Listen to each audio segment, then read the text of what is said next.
बिस्मिल्लाहिर्रहमानिर्रहीम अस्सलामुअलैकुम वरहमतुल्लाहि वबरकातुहू। उम्मीद है दोस्तों सब खैर आफियत से होंगे। आज के अपने इस वीडियो के अंदर हम CS504 का लेक्चर नंबर 37 कवर करने जा रहे हैं, जिसमें है जी पहला topic testing versus development.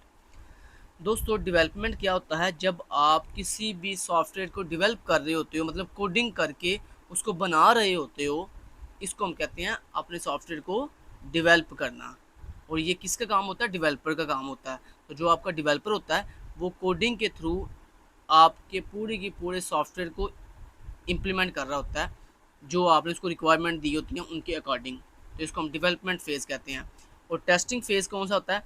Testing phase वो होता है कि जिसमें हमने ये जो चीज़ें डेवलप की होती हैं ना, उनको हम टेस्ट कर रहे होते हैं अपनी रिक्वायरमेंट्स के अकॉर्डिंग, कि आया कि जो हमने चीज़ें डेवलप की हैं, क्या वो चीज़ें हमारी रिक्वायरमेंट्स के अकॉर्डिंग, जो हमारी नीड थी, जो हम चाह रहे थे बनाना, क्या उसके अकॉर्डिंग हमारा जो सॉफ्टवेयर है, हमारा जो प्रोजेक्ट है, क्या वो काम कर रहा है कि नहीं कर रहा। इस फेज़ को हम कहते हैं टेस्टिंग करना।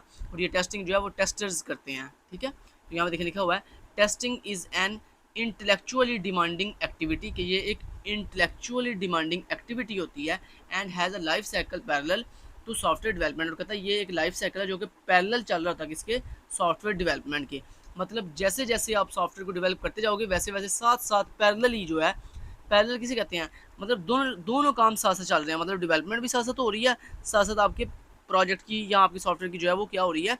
टेस्टिंग भी हो रही है। मतलब यहाँ पर एक काम किया, साथ ही उसकी टेस्टिंग भी हो रही है, दूसरा काम किया उसकी टेस्टिंग हो रही है, तीसरा काम किया उसकी टेस्टिंग हो रही है। तो मतलब देखो दोनों जो काम है वो एक साथ इकट्ठे पैरेलल जो है वो चल रहे हैं। तो इसको हम कहते हैं जी, ये एक लाइफ साइकिल है जो कि पैरेलली जो है सॉफ्टवेयर डेवलपमेंट के साथ साथ चलता है। अ कॉमन मिस परसेप्शन, कहता है एक कॉमन जो है दुनिया के अंदर एक गलती है अबाउट टेस्टिंग। टेस्टिंग से मुतालिक लोग गलत सोचते हैं, उनका गलत नज़रिया है। क्या बोला? Is that is it not a challenging activity. बहुत से लोग ये समझते हैं कि किसी भी सॉफ्टवेयर की टेस्टिंग करना बहुत आसान काम है, ये कोई बहुत मुश्किल काम नहीं है।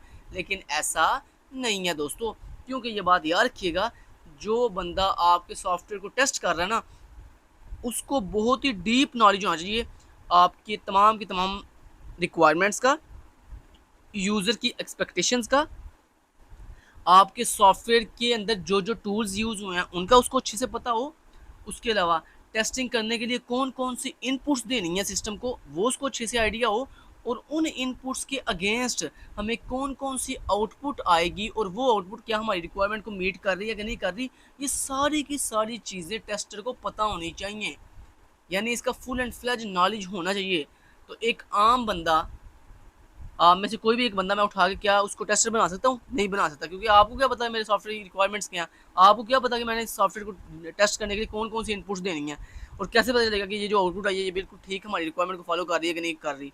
ठीक है। तो यानी कहने का मतलब ये है, ये जो आपके माइंड में ये जो मिसपरसेप्शन लगी हुई है ना, मिसपरसेप्शन मतलब ये आपके माइंड में जो आप सोचते हो कि ये बहुत ईजी काम है टेस्टिंग करना, ये ईजी काम नहीं है, बल्कि इसके ऊपर आपको पूरी कमांड होनी चाहिए, पूरा आपको डीप नॉलेज होना चाहिए।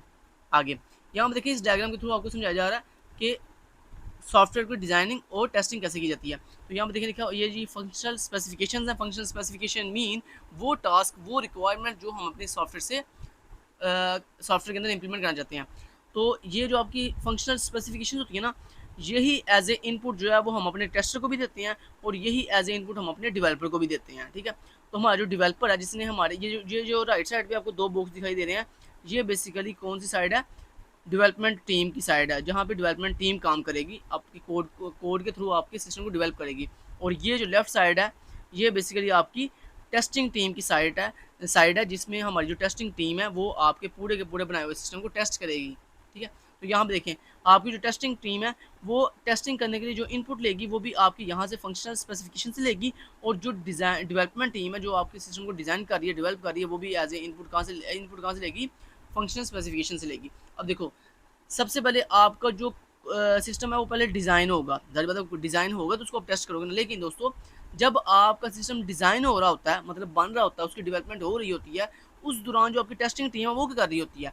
उस दौरान दोस्तों आपकी टेस्टिंग टीम जो है वो बेसिकली एनालिसिस कर रही होती है आपकी रिक्वायरमेंट्स का। ज़ाहिर बात है वो पहले एनालिसिस करेगी, सारी चीज़ों की प्लानिंग करेगी, तो बाद में टेस्टिंग करेंगे ना। अगर उन्हें पहले से ये चीज़ों का आइडिया नहीं होगा तो वो उस कोड को टेस्ट कैसे करेंगे? तो इसलिए जब आपकी डेवलपमेंट टीम डेवलप कर रही होती है, कोडिंग के थ्रू डिज़ाइन तैयार कर रही होती है आपके सिस्टम का, आपके सॉफ्टवेयर का, उस दौरान हमारी जो टेस्टिंग टीम होती है वो फंक्शनल स्पेसिफिकेशन से इनपुट लेकर आपकी तमाम की तमाम रिक्वायरमेंट्स को जो है वो एनालाइज कर रही होती है, प्लानिंग कर रही होती है और डिफरेंट तरह के टेस्ट केस जो है वो राइट कर रही होती है कि हमने जब डेवलपमेंट हो जानी है उसके बाद किन किन चीज़ों को, किन किन इनपुट्स को देकर हमने अपने पूरे के पूरे सिस्टम को जो है वो टेस्ट करना है। और उसके बाद जैसी डेवलपमेंट कंप्लीट, जैसी डेवलपमेंट हो जाती है उसके बाद डेवलपमेंट का जितना भी हमारा वो कोडिंग होती है वो सारी की सारी हमारे टेस्टिंग टीम को सेंड किया कर दी जाती है। फिर टेस्टिंग टीम क्या करती है, उसके ऊपर जो उन्होंने पीछे प्लानिंग की थी, सारी सारी टेस्ट केसेस बनाए थे, उन टेस्ट केसेस को वो जो है इम्प्लीमेंट करते हैं, एग्जीक्यूट करते हैं किसके ऊपर, आपके कोड के ऊपर। जब वो एग्जीक्यूट करते हैं तो फिर उससे पता चलता है कि आपके कोड में कौन कौन से एरर्स हैं, कौन कौन से बग्स हैं। फिर वो जो एरर्स जो बग्स होते हैं वो फिर सेंड किए जाते हैं किसको, डेवलपमेंट टीम को। फिर डेवलपमेंट टीम आपके उन बग्स, उन एरर्स को क्या करती है, फिक्स करती है, मतलब उनको ठीक करती है। तो इस तरह ये सिस्टम जो है पैरेलली साथ से जो है चल रहा होता है। आगे द डेवलपर एंड टेस्टर, जैसे मैंने आपको ऊपर बताया कि जो डेवलपमेंट जो आपका सिस्टम को डेवलप कर रहा होता है उसको हम डेवलपर कहते हैं, और जो आप वो बंदा जो आपके सिस्टम को टेस्ट कर रहा होता है उसको हम टेस्टर कहते हैं। अब डेवलपमेंट किया गया था, development is a creative activity, आपको एमसीक्यूज में ये बट इंपॉर्टेंट टेबल है, इसको अच्छे से तैयार करना है आपने। तो डेवलपमेंट कौन सी एक्टिविटी है, क्रिएटिव एक्टिविटी है। क्रिएटिव एक्टिविटी कैसे है, क्योंकि दोस्तों इसके अंदर जो बंदा आपके सिस्टम को डेवलप कर रहा है ना वो बहुत ही क्रिएटिव होना चाहिए, मतलब उसके पास लॉजिक्स बड़ी कमाल की होनी चाहिए। सारी बात उसको अच्छी लॉजिक से उसके माइंड में बनेगी तो देन ही वो कोडिंग करेगा ना, उसको अच्छे से वो क्रिएटिव माइंड होगा तो वो अच्छे से अच्छा सॉफ्टवेयर बनाएगा ना। अगर वो क्रिएटिव माइंड नहीं होगा तो वो आपके सॉफ्टवेयर को अच्छा नहीं बिल्ड कर सकेगा। तो इसलिए डेवलपमेंट जो है वो एक क्रिएटिव एक्टिविटी है, इसमें बड़ी चीज़ें जो है सोचनी पड़ती हैं। ठीक है। आगे टेस्टिंग जो है ये बेसिकली एक डिस्ट्रक्टिव एक्टिविटी है। ठीक है, इसके बारे में आपने ये आपका इंपॉर्टेंट एमसीक्यू था, इसको आपने अच्छे से तय कर लेना। डेवलपमेंट एक क्रिएटिव एक्टिविटी है और जो टेस्टिंग है ये एक डिस्ट्रक्टिव एक्टिविटी है।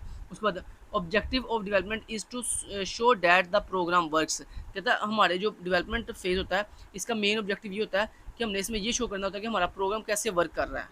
ठीक है। और टेस्टिंग कौन सी, टेस्टिंग का ऑब्जेक्टिव क्या है, objective of testing is to show that the program does not work, कहता है इसमें हाँ हमारा इसका मेन ऑब्जेक्टिव ये है कि इसमें हम ये चेक कर रहे होते हैं कि हमारे प्रोग्राम के का जो है कौन सा पोर्शन जो है वर्क नहीं कर रहा है, इसमें कहाँ कहाँ एरर्स हैं, तो ये जो है वो हम फाइंड करते हैं सारे के सारे। ठीक है, तो ये आपने इंपॉर्टेंट एमसीक्यू से ये आपने अच्छे से तैयार कर लेने हैं। उसके बाद दोस्तों नेक्स्ट आपका आ जाता है जी डिस्क्रिप्शन ऑफ टेस्टिंग फेज़। दोस्तों जब आप अपने सिस्टम की टेस्टिंग करते हो ना तो उसमें डिफरेंट तरह की टेस्टिंग होती हैं, जैसे यूनिट टेस्टिंग, आपको इन तमाम टेस्टिंग के नाम याद होने चाहिए, या आपको पूछ सकते हैं सर पेपर में एमसी शॉर्ट क्वेश्चन के अंदर या लॉन्ग क्वेश्चन के अंदर कि डिस्क्रिप्शन ऑफ टेस्टिंग फेजेस के बारे में बयान करो। तो अगर ये लॉन्ग में आता तो फिर आपने इसकी थोड़ी थोड़ी आगे जो डिस्क्रिप्शन लिखी हुई ये भी आपने लिख देनी है। अगर ये शॉर्ट में आएगा तो आपने फिर इनके सिर्फ नाम लिखने हैं, और यहाँ फिर सर आपको जो है इनके बारे में पूछ सकते हैं कि टेस्टिंग फेज़ कितने होते हैं। तो यहाँ पर 1 2 3 4 5 6 7 टेस्टिंग फेज़ है, तो आपने यहाँ पे टिक कर देना कि जो टेस्टिंग फेज़ हैं वो कितने होते हैं, 7 होते हैं। जिसमें पहला टेस्टिंग कौन सी है जी, यूनिट टेस्टिंग। दोस्तों यूनिट टेस्टिंग कौन सी होती है, जिसमें हम छोटे छोटे जो अपने कोड के छोटे छोटे पोर्शंस होते हैं ना उनको टेस्ट करते हैं, जिसको हम यूनिट टेस्टिंग कहते हैं। मतलब मान लो जैसे आपका कोड जो है उसमें सम का फंक्शन लगा हुआ है, उसमें जो है वो सब्ट्रैक्ट का फंक्शन लगा हुआ है, तो इस तरह आप छोटे छोटे मॉड्यूल्स को, छोटे छोटे मतलब मॉड्यूल नहीं, छोटे छोटे फंक्शनैलिटी, मतलब एक मॉड्यूल के जो छोटे छोटे पार्ट्स होते हैं ना उनको आप टेस्ट करते हो ना, तो उसको हम कहते हैं यूनिट टेस्टिंग। उसके बाद आता है मॉड्यूल टेस्टिंग। मॉड्यूल टेस्टिंग ये होता है कि जिसमें आप एक पूरे पूरे मॉड्यूल को टेस्ट कर रहे होते हो, मतलब जैसे ये सम का एक मॉड्यूल है, फिर सब्ट्रैक्ट का एक मॉड्यूल है, तो जिसमें आप पूरे पूरे मॉड्यूल को टेस्ट कर रहे होते हो। उसके बाद सब सिस्टम टेस्टिंग कौन सी होती है, जिसमें आप अपने पूरे होल सिस्टम को टेस्ट नहीं करते, बल्कि उस सिस्टम के अंदर जो छोटे छोटे सब सिस्टम्स होते हैं ना, जो छोटे छोटे सब सिस्टम्स होते हैं उन सब सिस्टम्स को जो है वो आप कर रहे होते हो, मतलब कलेक्शन ऑफ मॉड्यूल्स। मॉड्यूल में आप क्या करते हो, एक एक सिंगल मॉड्यूल को टेस्ट करते हो, लेकिन जब आप एक से ज़्यादा मॉड्यूल मतलब 2-3 मॉड्यूल को इकट्ठे टेस्ट करते हो तो उसको कहते हैं सब सिस्टम टेस्टिंग। उसके बाद आता है दोस्तों हमारे पास next system testing. System testing वो होता है जिसमें हम अपने पूरे होल सिस्टम को जो है वो क्या कर रहे होते हैं, टेस्ट कर रहे होते हैं। उसके बाद एक्सेप्टेंस टेस्टिंग क्या होता है, एक्सेप्टेंस टेस्टिंग वो होता है जिसमें हम अपने सिस्टम को, पूरे होल सिस्टम को टेस्ट करते हैं according to expectations. System testing में और एक्सेप्टेंस टेस्टिंग में फ़र्क ये है कि सिस्टम टेस्टिंग में हम जनरल टेस्ट कर रहे होते हैं अपने पूरे सिस्टम को कि आया कि हमारे सिस्टम में कोई एरर तो नहीं, लेकिन एक्सेप्टेंस टेस्टिंग में दोस्तों हम क्या करते हैं कि हम अपने यूज़र की जो एक्सपेक्टेशंस हैं वो क्या सोच रहे हैं सॉफ्टवेयर के बारे में, कि सॉफ्टवेयर में के बारे में जो जो वो सोच रहा है उसके अकॉर्डिंग जो है वो हम टेस्टिंग अगर करें तो इसको हम एक्सेप्टेंस टेस्टिंग कहते हैं। उसके बाद आता है अल्फ़ा टेस्टिंग और बीटा टेस्टिंग। अल्फ़ा टेस्टिंग वो होती है acceptance testing for customised projects, in house testing for products. मतलब जब आप कस्टम टेस्टिंग करते हो ना, आप एक्सेप्टेंस टेस्टिंग के अंदर कस्टमाइज प्रोजेक्ट्स को टेस्ट करते हो, तो इसको हम अल्फ़ा टेस्टिंग कहते हैं। और जब आप फील्ड टेस्टिंग करते हो, जब आप फील्ड टेस्टिंग करते हो तो इसको हम बीटा टेस्टिंग कहते हैं। तो ये डिफरेंट है कि दोस्तों टेस्टिंग के नाम थे, इन टेस्टिंग के नाम आपको याद हो और इनके बारे में थोड़ी थोड़ी आप डिटेल भी कर देंगे। उसके बाद दोस्तों नेक्स्ट आता है जी हमारे पास ब्लैक बॉक्स टेस्टिंग और वाइट बॉक्स, या जिसको हम स्ट्रक्चरल टेस्टिंग कहते हैं, ये आ जाता है। तो इन दोनों का आपको अच्छे से नाम याद हो, ब्लैक बॉक्स टेस्टिंग क्या होती है और स्ट्रक्चरल, इसके आपको एमसीक्यू में सर पूछ सकते हैं कि बताओ स्ट्रक्चरल टेस्टिंग का दूसरा नाम क्या है, तो उसको हम वाइट बॉक्स टेस्टिंग भी कहते हैं। यहाँ आपको सर पूछ सकते हैं वाइट बॉक्स टेस्टिंग को दूसरा नाम क्या है, तो आपने कहना है उसका नाम स्ट्रक्चरल टेस्टिंग है। और दोस्तों इनमें क्या डिफरेंस है, जो दोस्तों ब्लैक बॉक्स टेस्टिंग होता है ना, इसमें कोड के थ्रू आपके सिस्टम को डेवलप जो है वो अलग टीम कर रही होती है, और जो टेस्ट आपके डेवलप करने के बाद जो आपके सिस्टम को टेस्ट कर रही है वो अलग टीम होती है। जो आपके सिस्टम को डेवलप कर रही है उसको पूरा नॉलेज होता है कि आपके सिस्टम में बैकएंड में कौन कौन सी लॉजिक्स लगी हुई हैं, कौन सा कोड लगा हुआ है, कोड किस लैंग्वेज में किया गया, ये सारी चीज़ें उनको पता होती हैं। लेकिन इसके अंदर जो आपकी टीम, वो टीम जो आपके सिस्टम को टेस्ट कर रही होती है, उसको इसका इसका कोई नॉलेज नहीं होता, उसको सिर्फ फ्रंट एंड के ऊपर टेस्टिंग का नॉलेज होता है। केवल वो इनपुट देते हैं और सिंपल आउटपुट फाइंड करते हैं, इनपुट देते हैं आउटपुट। मतलब ब्लैक बॉक्स टेस्टिंग के अंदर दोस्तों सिंपल ये याद रखना है आपने कि ब्लैक बॉक्स टेस्टिंग वो होती है जिसमें दो डिफरेंट टीमें होती हैं, एक डेवलपमेंट की टीम होती है, एक टेस्टिंग की टीम होती है। जो इसमें ब्लैक बॉक्स टेस्टिंग के अंदर जो टेस्टिंग टीम होती है ना, इसको कोई बैकएंड पे हाउ नो नहीं होती, इसको सिर्फ फ्रंट एंड के ऊपर जस्ट ओनली इनपुट देती है और उसके अगेंस्ट जो है वो आउटपुट चेक कर रही होती है। जबकि दोस्तों जो हमारे ये जो दूसरी टेस्टिंग है वाइट बॉक्स टेस्टिंग, इसमें क्या होता है, इसमें एक ही टीम होती है, वही आपके कोड को डेवलप भी करती है और वही आपके कोड को टेस्ट भी कर रही होती है। मतलब इसमें कोई दो डिफरेंट टीमें नहीं होती, एक ही टीम होती है। मतलब कहने का सिंपल वर्डिंग है ये कि जो बंदा आपके कोड को डेवलप कर रहा है एज ए डेवलपर, वही सेम बंदा आपके कोड को टेस्ट भी करता है। समझ आ गई बात की। और वाइट बॉक्स टेस्टिंग के अंदर जारी बता टीम एक है, जारी बता उसी ने प्रोजेक्ट को डेवलप भी किया, उसी ने टेस्टिंग करनी है। लिहाजा इसमें क्या होगा कि वाइट बॉक्स टेस्टिंग के अंदर वो बंदा जो टेस्टिंग कर रहा है तो उसको पूरा नॉलेज होता है कि बैकएंड में कौन सी लैंग्वेज यूज़ की गई हैं, कौन से पाथ यूज़ किए गए हैं, हर चीज़ ए टू जी उसको जो है नॉलेज होती है। क्यों? क्योंकि उसी ने तो प्रोजेक्ट डेवलप किया, जब उसी ने डेवलप किया तो जारी बात उसको हर चीज़ बैकएंड पे मालूम होती है। समझ की बात की। ये दोनों में फ़र्क आपको समझना चाहिए, ब्लैक बॉक्स टेस्टिंग में और वाइट बॉक्स या स्ट्रक्चरल टेस्टिंग में। यहाँ तक दोस्तों आपको जो लेक्चर है वो कंप्लीट होता है। Thank you so much, till then guys, take care, अल्लाह हाफिज़।